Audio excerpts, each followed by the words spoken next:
Alors nous allons allumer la flamme au monument aux martyrs.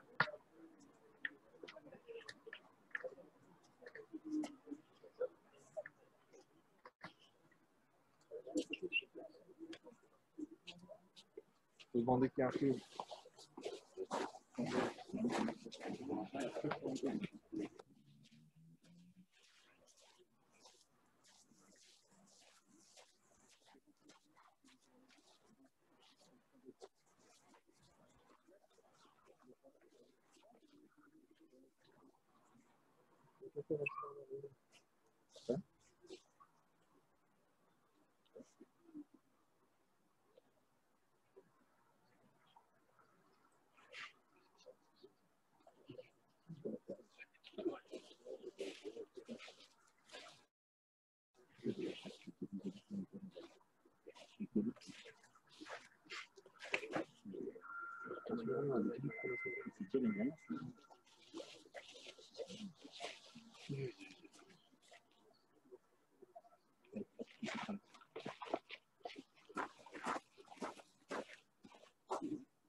שיר המלאכים המכים קראתיך אדוני.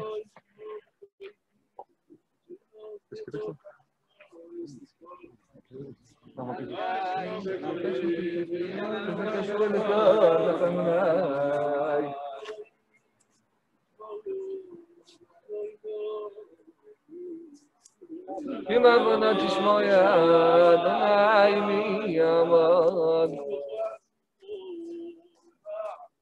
כי לך סליחה למען תברך.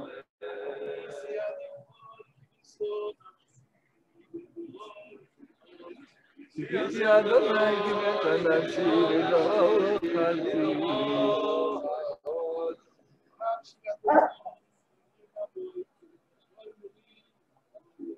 נפשי לאדוני משומר לבויקך, שומר לבויקך.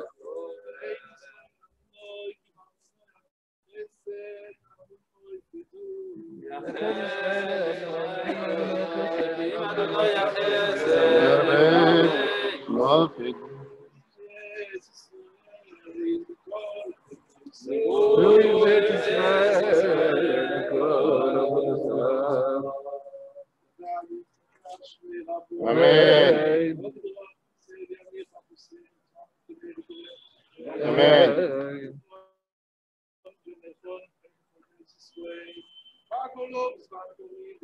Amen. Amen.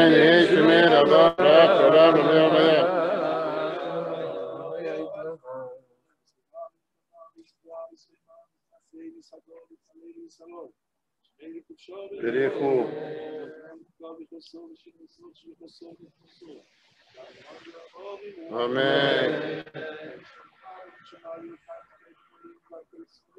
Amen.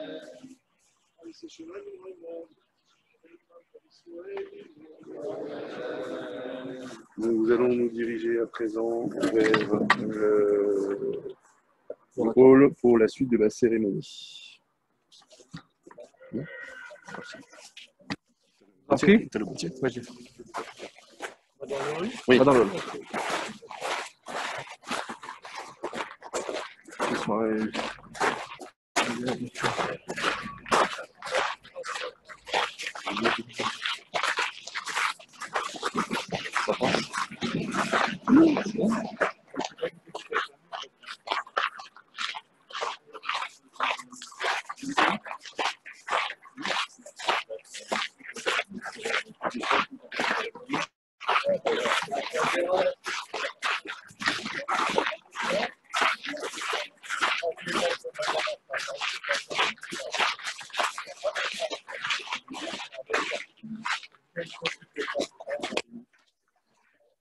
Distribuer les trucs, quoi, ils sont Et quel son?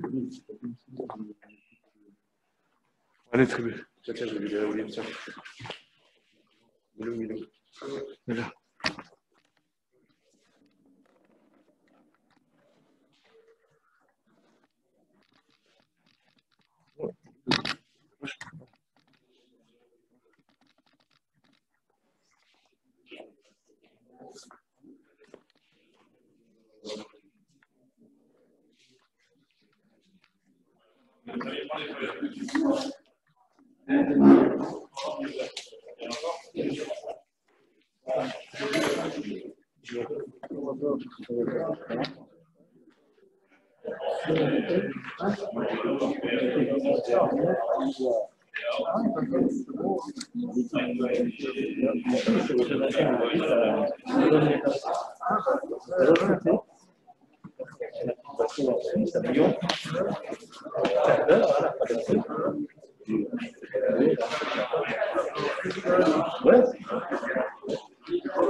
Oui, mais ça fait ça et ça.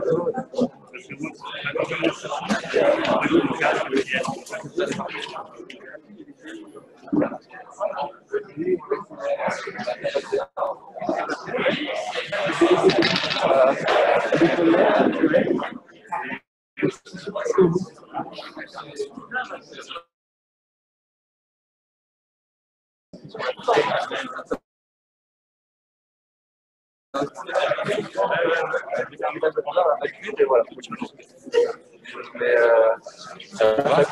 non, ça ne monte pas, mais ça.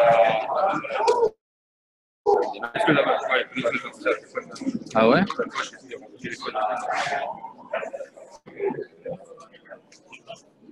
Là, c'est bon?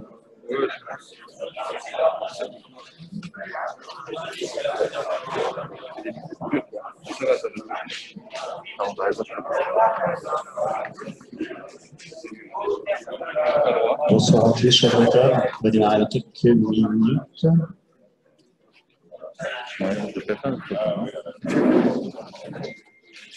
C'est bon, tout le monde est là, c'est avec vous. Selon...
Nous nous retrouvons ici ce soir pour notre rendez-vous annuel. Comme le grand rabbin Deutsch, l'avait instauré à Limoges en septembre 1944, peu de temps avant la libération, peu de temps après la libération de la ville, au camp de Nexon. Excusez-moi, c'est pas possible. Situé aux portes de la ville, là où étaient parquées les victimes des rafles de la région, Limousin, Périgord, Nexon, antichambre de Drancy, avant un long voyage vers une destination inconnue d'où on ne revenait pas. Nous nous retrouvons ici pour notre rendez-vous avec ceux qui n'ont pas de tombe, parce que leurs assassins ont volé leur mort, tout comme les négationnistes veulent les priver de leur mémoire. Nous nous retrouvons en cet endroit parce que c'est ici qu'ils auraient dû être accompagnés pour leur dernier voyage. A 26 138. A 26 138. Le matricule A 26 138 a quitté ce monde le 8 du mois de Cheval de cette année, le 3 février dernier, jusqu'au confinement. A 26 138 a pu avoir un enterrement digne selon nos traditions.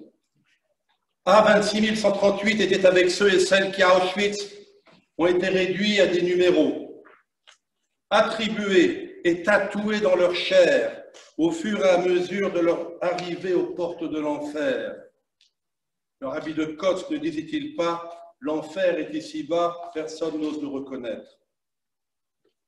A26 138 est arrivé avec ses sœurs à Auschwitz en août 1944, au moment même où Paris était libéré, dans un transport en provenance de Plaszow. Rappelez-vous Plaszow, la liste de Schindler, Plaszow, mais hélas, elle n'y figurait pas. A26 138, sa nouvelle identité dans l'univers concentrationnaire dont, comme disait Primo Levi, ceux qui y étaient ne peuvent en sortir et ceux qui n'y étaient pas ne peuvent y rentrer. A26 138 lui fut tatoué à l'intérieur de l'avant-bras, alors que ce numéro l'était habituellement à l'extérieur de l'avant-bras. Pourquoi ce changement? Apparemment non conforme aux strictes directives de l'administration SS. Tout simplement parce que faute de registre neuf, on est en août 1944, la victoire des Alliés n'est qu'une question de temps et l'intendance ne suit pas. Les Allemands vont attribuer aux nouveaux arrivants les numéros des déportés précédemment assassinés et parfaitement consignés dans leurs sinistres écritures. 26 338. Chaque train contenait environ 1000 déportés. 26 138, 26 trains. Le camp d'Auschwitz a ouvert fin 1940. Nous sommes en 1944. A26 138. Pas logique. A26 138, ma très chère tante Elisabeth, la petite sœur de mon père, Alava Shalom, dernière de la fratrie, a hérité du numéro attribué à un autre déporté, victime de la barbarie nazie, rayé des registres. Hospitalisé peu avant sa mort, début janvier, une infirmière, jeune femme, l'interroge. « Madame, c'est quoi ce numéro ?» Il est vrai que la mode est au tatouage. Et ma tante lui répondait, « Mademoiselle, j'étais déportée. » « C'est quoi, madame, être déportée ?» Les Allemands envoyaient leurs ennemis dans les camps. « Mais pourquoi, madame ?» Et ma tante, excédée et fatiguée de mettre un terme à cette discussion parce qu'Hitler ne m'aimait pas. Née en 1921 à Drobitch, dans l'ancienne Galicie, elle ne connaîtra pas son père, mon grand-père, décédé 2 mois avant sa naissance. En 1939, Drobitch est occupé par les Russes. Sa nouvelle nationalité lui permettra de franchir la nouvelle frontière germano-soviétique, d'entrer dans les territoires occupés par les Allemands, écoutez bien, de rendre visite à des proches dans le ghetto de Varsovie. Elle a vu ce qui s'est passé. En 1941, l'Allemagne déclare la guerre à la Russie. Drobitch est occupé par les Allemands et devient le théâtre de cruels pogroms avant que ne soit installé un ghetto. Elle échappe à la Shoah par balle et est déportée à Plaszow à Pessah 1944. Vous connaissez la suite. Elle sera sélectionnée avec ses sœurs pour être exterminée. Avec leurs camarades d'infortune, elles sont enfermées dans le bloc de la mort, situé juste en face des chambres à gaz. Nues, sans boire et manger pendant plusieurs jours, elles attendent la mort. Une nuit, elles entendent le bruit d'une moto. C'est le gaz qu'on apporte. La porte s'ouvre. Les condamnés sortent. Tout d'un coup, un capot crie « Stop ! Les Juifs polonais doivent attendre. Arrivent maintenant les Juifs hongrois. C'est leur tour. On fait sortir les femmes qui ont été sélectionnées. On leur donne les habits des Juifs hongrois encore tout chauds et on les renvoie au camp. 1 million de Juifs hongrois seront ainsi exterminés à leur descente du train, sans sélection, œuvre du sinistre Eichmann et Marshall. C'est ainsi que mes tantes échappèrent à la chambre à gaz.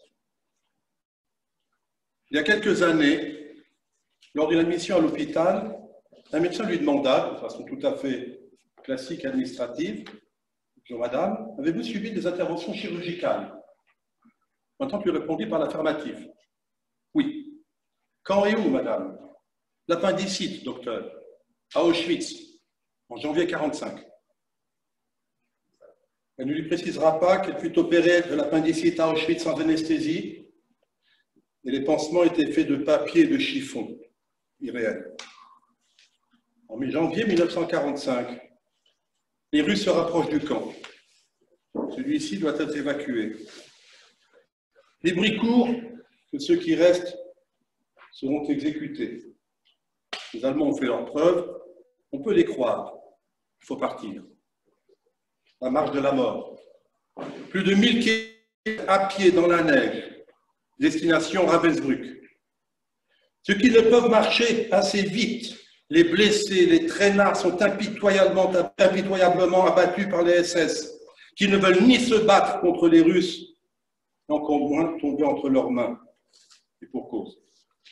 Marchant au milieu de la colonne pour ne pas se faire remarquer, épuisée, pliée en deux de douleur, elle vient juste d'être opérée. Elle s'appuie tant bien que mal sur un sac que sa grande sœur, Regina, tient. Les étapes sont d'environ 30 à 40 km avant une pause d'1 heure. Elle refuse de s'asseoir. Elle craint de ne pouvoir se relever. Et elle sait que si elle ne se relevait pas, sa sœur ne l'abandonnerait pas. Alors il faut tenir, coûte que coûte. Et les deux sœurs vont tenir jusqu'au 9 mai 1945, non loin de Berlin. Épuisées, elles sont dans un champ. Tout d'un coup, les SS s'engouffrent dans une maison pour ressortir habillés en civil. Ils s'approchent des déportés et leur disent « On a toujours été correct avec vous, si on vous demande », avant de s'enfuir. La guerre est finie. Ces centaines de femmes se retrouvent abandonnées dans un champ, ne sachant que faire ni où aller. La grande sœur s'approche de prisonnières ukrainiennes, également libérées, travaillant dans une ferme pour remplacer les hommes partis à la guerre. Elle obtient du lait. C'est la première fois depuis 1941 que quand Elisabeth boira du lait. Elle n'arrive pas à s'arrêter et sera malade plusieurs jours. À cette époque, elle pèse 26 kilos. Quand elle marche, on entend l'eau dans ses poumons. Elle sera hospitalisée et soignée pendant plus d'1 an. Régulièrement, les enfants de l'école Akiba qui ont fait le voyage de la mémoire en Pologne, on espère que l'année prochaine ils seront là pour témoigner, ce seront eux les nouveaux et les prochains témoins. Lors de ces voyages, ma tante intervenait par téléphone depuis son domicile. Mon fils, qui souvent accompagne des groupes, disait « Tante Elisabeth, je suis devant ton bloc à Auschwitz avec mon groupe ». Elle s'adressait en direct aux enfants. Elle avait peine à réaliser la portée de cet événement. Vous vous rendez compte, en relation téléphonique avec Auschwitz, quand on a été à Auschwitz, irréel. Et cet événement, évidemment, l'a troublé plusieurs jours. Son dernier message, David Duzin fait partie du voyage, quand il lui demanda de s'adresser aux jeunes fut « Je vous aime tous ». Parmi ses interrogations, elle disait pouvoir comprendre la méchanceté, le cynisme, le sadisme, la cruauté des Allemands, des Polonais, des Ukrainiens, mais pas celle des Juifs. Pourquoi certains Juifs se sont-ils mal comportés, disait-elle, elle ne pouvait pas l'admettre. Quand on lui demanda si elle avait pleuré durant cette période, elle répondit qu'à chaque minute, il y avait des raisons de pleurer. Mais qu'en fait, en ce qui la concernait, elle se souvenait d'avoir pleuré que 2 fois. Une fois après la guerre, en retrouvant 2 sœurs sur 4 et son frère, mon père, et une fois à Auschwitz, un dimanche. Le dimanche, dans les camps de concentration, on ne travaillait pas. Les SS ne travaillaient pas, c'était dimanche. Un Allemand s'amusa à jeter du pain vers les déportés, tout comme on lance du grain dans un poulailler pour nourrir les volailles. Une foule de personnes se jeta par terre, se frappant les uns les autres dans une mêlée horrible, se battant pour attraper quelques miettes, à la grande joie des Allemands qui poursuivirent ce jeu. Se retenant de toutes ses forces, quand Elisabeth fondit en larmes à la vue de ce triste spectacle, en se disant « Ils ont fait de nous des bêtes, ils ont fait de nous des animaux, retiens-toi, n'y va pas », et pourtant, la faim était tenace et les rongeait. On lui demanda « Crois-tu en Dieu ?»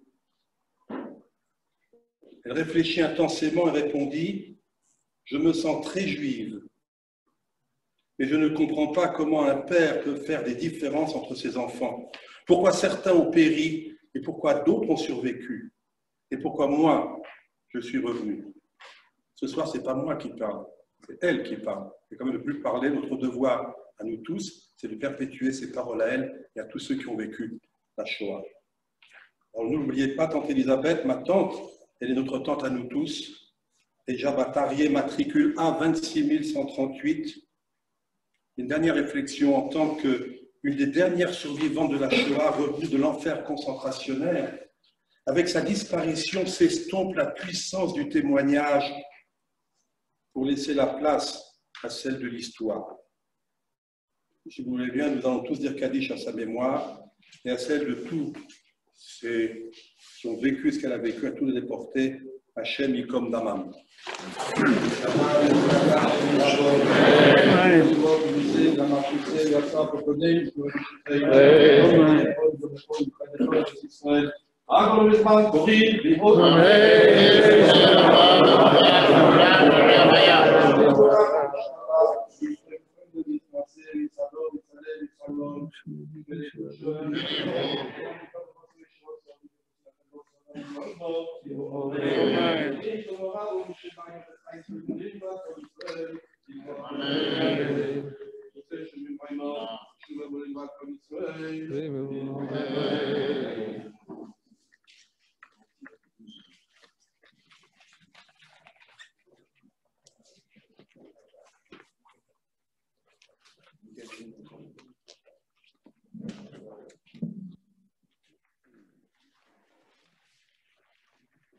Des degrés de David. Je suis dans la joie quand on me dit nous irons dans la maison de l'Éternel. Nos pieds s'arrêtent dans tes portiques, ô Jérusalem. Jérusalem qui est bâtie comme une ville d'une harmonieuse unité.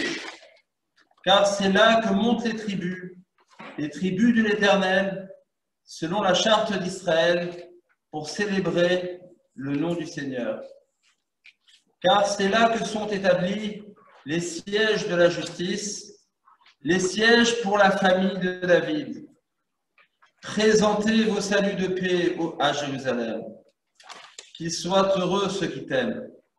Que la paix règne dans tes murs, la sécurité dans tes palais. Pour mes frères et mes amis, je t'offre tous mes vœux de bonheur. Pour l'amour de la maison de l'Éternel, notre Dieu, je te souhaite pleine prospérité. Amen. Amen. Amen. Amen.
Amen.